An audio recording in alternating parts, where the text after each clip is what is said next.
What's up, everybody? What's going on? I'm Jack and this is Alex. What's up? And we're coming at you on a nice, lazy Sunday. A restful Sunday. Restful Sunday, yeah. And we want to talk about drugs. Our favorite topic. Just kidding. He's like, not mine. Yeah, drugs.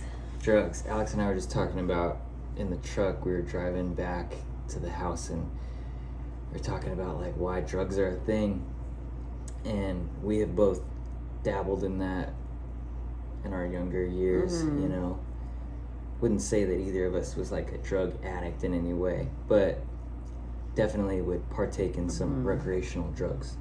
And would get there from drinking, right? It's like, for me anyway, for me I wouldn't want to do anything other until I had a couple beers in, a couple beers, Like get in the mood. And and then all of a sudden, and then all of a sudden it's like, for me, I enjoyed cocaine. You might have heard of it. Skiing the slopes. Yeah, so that was a thing for me, and I liked, like, what it would make me feel is like excitement. Coke to me was like an artificial excitement. It was like, of course, already intoxicated, like being drunk and dumb and young and all the things, but like, and then doing some Coke was like, kind of gave you that feeling like a kid on Christmas morning, like just this, just like inside euphoric excitement. It was like, whoa, so exciting. And the thing is with drugs, and the thing that I noticed with my own experience in using it for recreational purposes, it's like you get that artificial high that makes you feel like you're a little kid on Christmas again, and then anytime that you're not feeling high like that, it's like not low. as good. Yeah, it's like not as good. And you would have a moment that is like an exciting moment of your life, and the fact that you have spoiled your sensitivity to those feelings with artificial spoilers, it makes those moments not as joyous or happy or exciting or anything. It's crazy. It almost like how Mom would say when you were young, like, don't eat candy before dinner, you'll spoil your dinner, you know? What was the truth in that is like, if you expose your taste buds and your sensory to something really like really tasty or like really a donut before you have something that's gonna chicken and vegetables or oversaturate your taste buds, your dinner's not going to taste as good because your sensitivity is reduced. So it's kind of like that's my experience with doing Coke for whatever, like it was probably like when I was younger 20s was really when I was doing more Coke, and it was like just like a weekend thing. You'd be out with your friends drinking and someone would have some and you'd end up doing some, and the feelings I would get was like excitement, Christmas morning euphorism, like just fucking like happy little kid. But I never felt that when I did Coke. So maybe Coke wasn't your thing, but for me, I fucking loved it. I loved that feeling. I loved feeling like it was Christmas morning and I was 5 years old. You know, that's what it felt like. Yeah, so, I had a different feeling with that than I did. And now here we are, a couple years of not like, or almost a couple years of like not drinking or any other substance, and I've noticed just like, you know, times that are really meaningful and should have a lot of happiness and joy with them. Like I could see it from this side now, like having experience of using drugs and how I could see moments like, damn, like this is amazing, but also like I could tell that I've been overexposed before and this doesn't feel as amazing as it should feel. Like the excitement you should get out of living. It's less, it's reduced. And I feel like that's the trap that people fall into when they get addicted to drugs, is because they try to come off and nothing will do like that fucking high does, you know? Nothing will satisfy like that high will. Like that's just how I feel about it. And it's taken like, I'm still like detoxing from that. I'm still like regaining my sensitivity to real life being sober years later? Yeah, it's a tough one.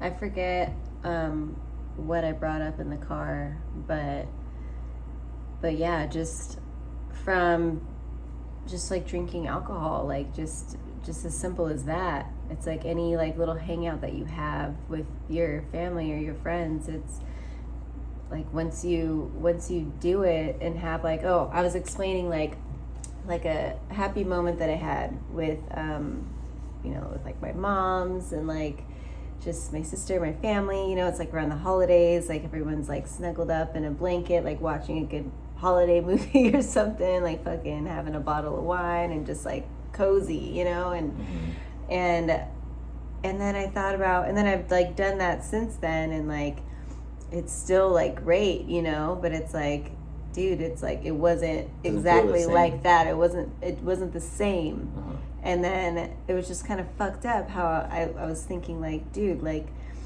you basically like sign your soul to the fucking devil with that shit. It's like you're always forever chasing that now that like you've had it.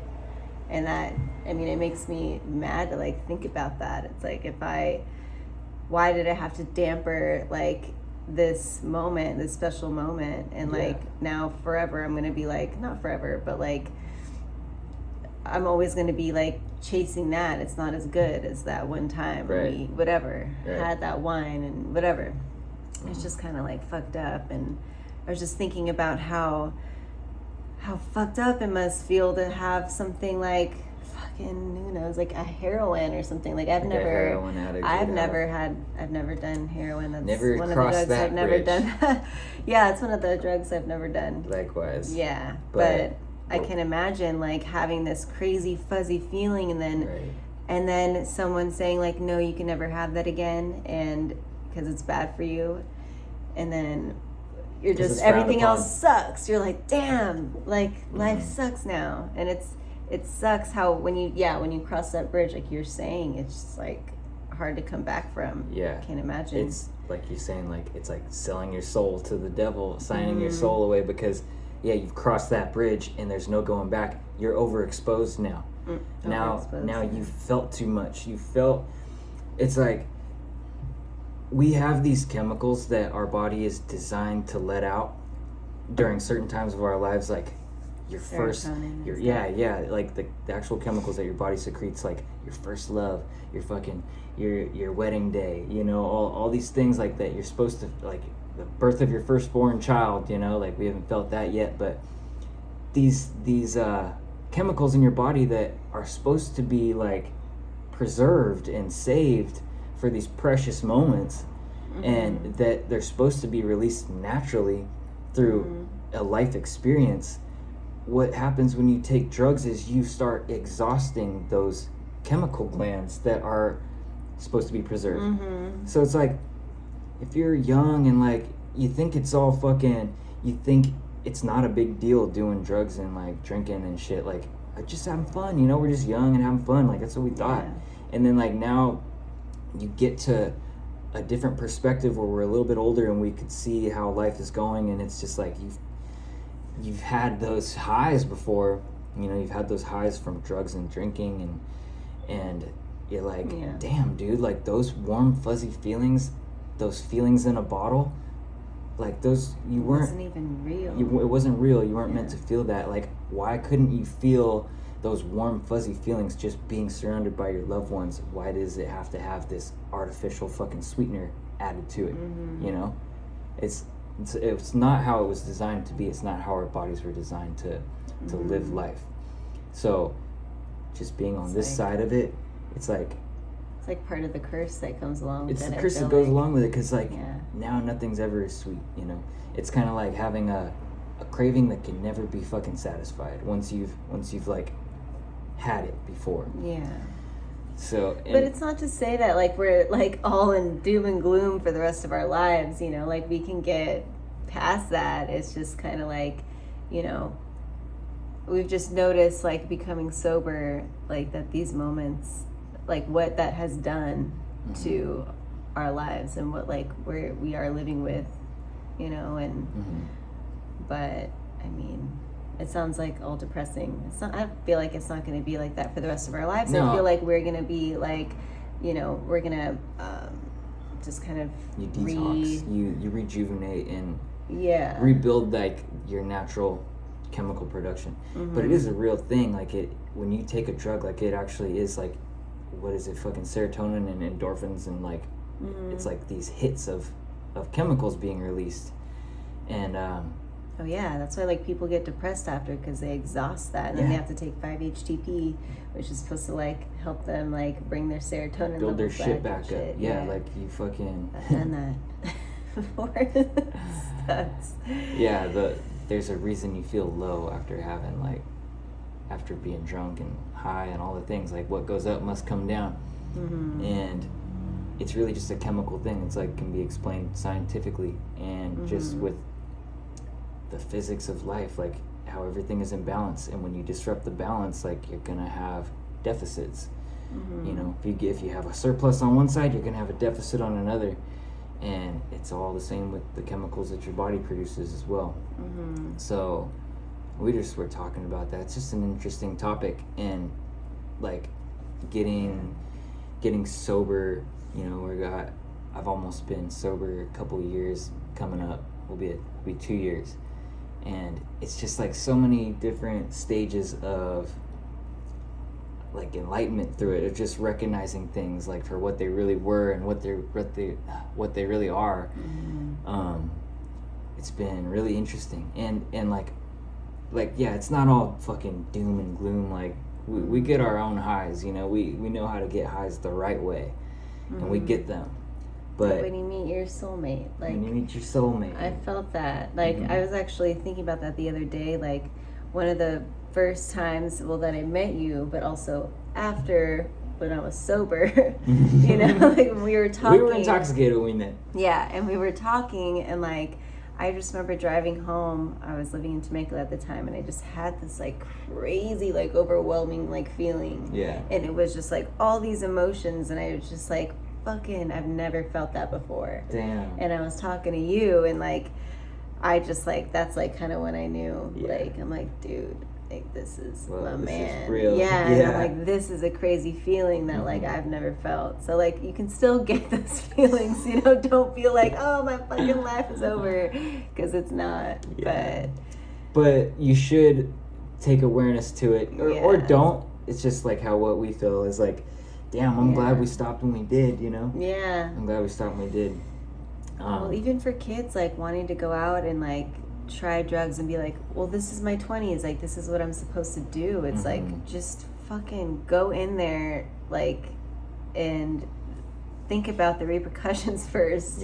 Think about like what you're doing, you know, because you may just want to try this thing like one time, be like, okay, I'm just gonna try mushrooms once, I'm just gonna try acid once, I'm just gonna try like whatever. But it really never ends up being that way. Even when you're like, oh, I'll just have one drink, it's like it never really ends up that way. And especially when you don't have control over it, you've never had it before, and then you do these things because you're like, oh, I'm young, and people tell you that your whole life, you're young, it doesn't matter. It fucking does matter.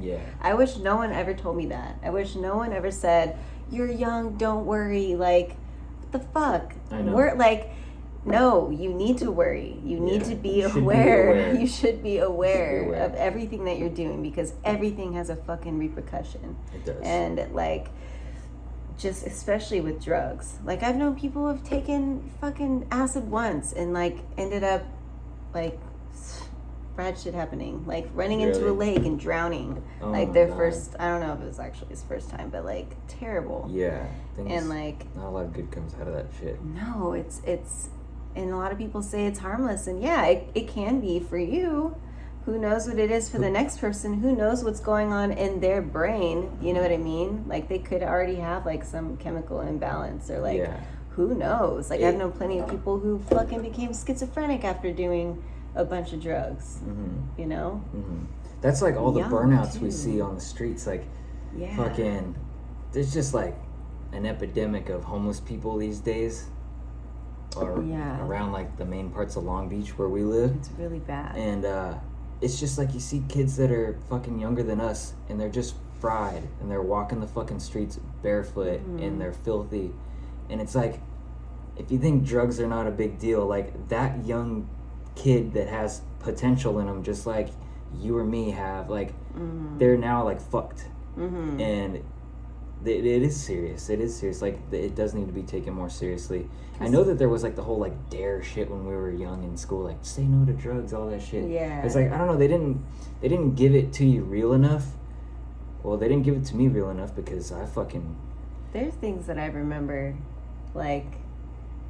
I don't know. It didn't seem serious. It seemed like some fucking cartoon lion that was like trying to tell you to not do drugs. And then at the time, we're like, we don't even know what drugs are. So yeah, like they should have done that way later in the game. Yeah. But actually, that might work for kids now. Grow up and you just see like only the cool kids are like doing stuff like that, smoking weed, and like they're popular and they're having fun. And I don't know. I didn't like fall into all that shit. I didn't try anything until I was like probably almost 20. And then I think I tried coke for the first time. And I tried weed before. Weed has never been my fucking thing. Like, I like having fun, not fucking sleeping. It's like, I hate being lazy. Yeah, weed makes you fucking lazy, so that's like never been fun for me. I like upper shit. I like caffeine. Yeah. And I liked cocaine. And so, yeah, for me it was just like... Yeah, I never really liked weed that much.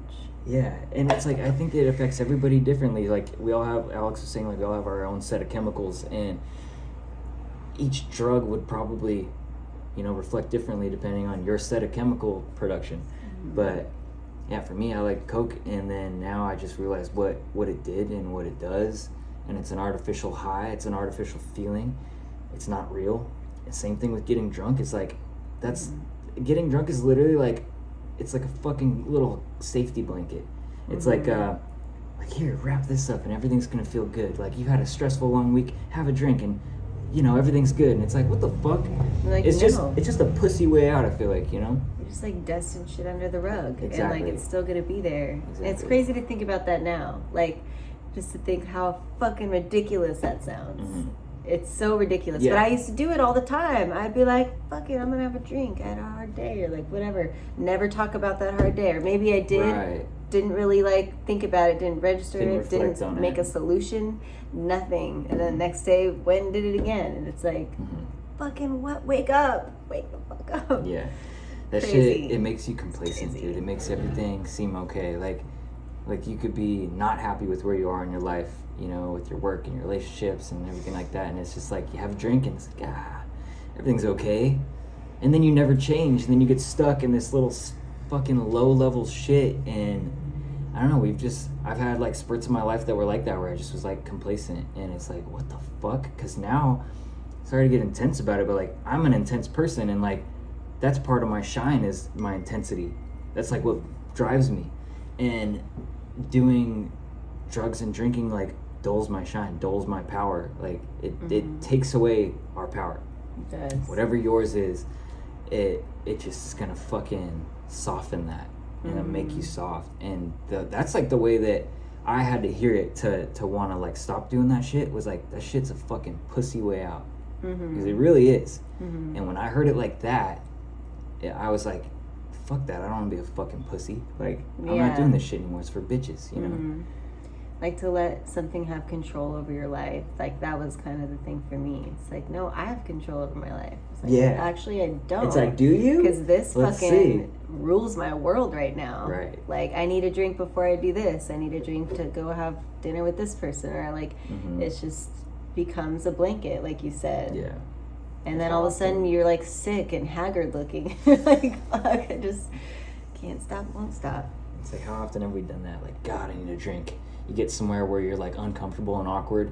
Because I am uncomfortable and awkward all the time. Like, I've just been that way. Me too. But it's like, well, fucking deal with it. Yeah. That's who you are. Yeah.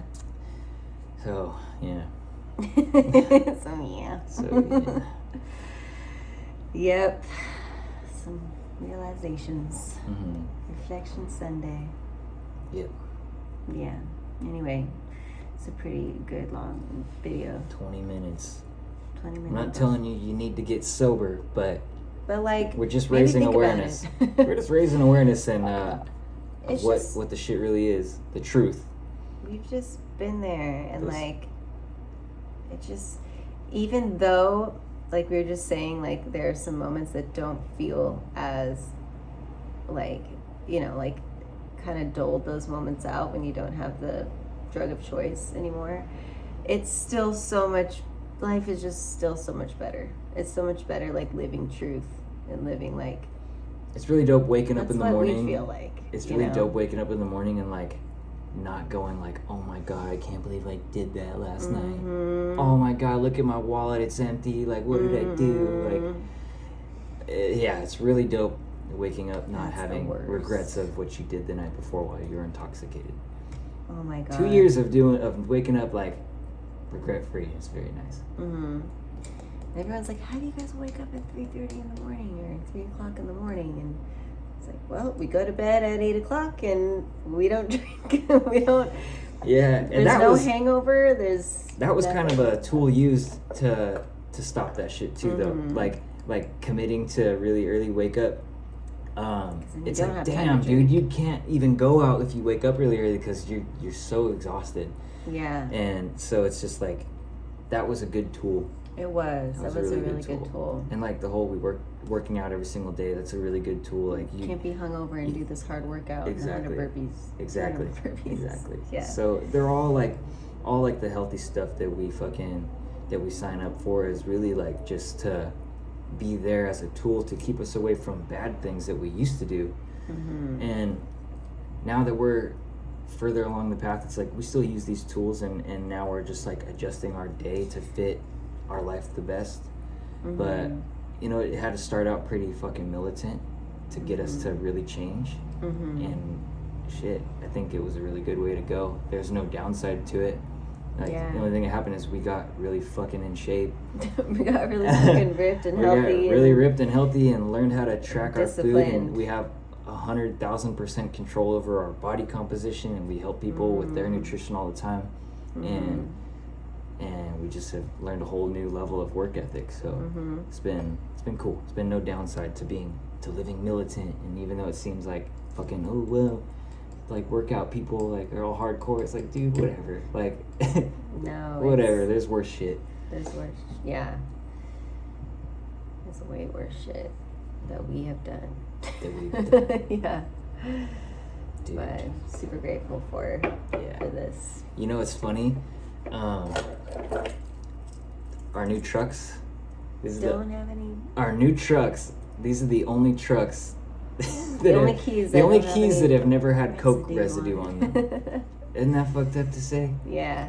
Like all my trucks from my younger years had like. We're looking at all of our keys. They have done Coke before, you know, and our new trucks have never done Coke before. Never. No bumps. None of that. No key bumps. Pretty cool. Pretty cool. 100% sober. Yeah. What the heck? That wasn't even a high five. Ow! Crack my pinky. Alright, let's get out of here. See you later. See you guys.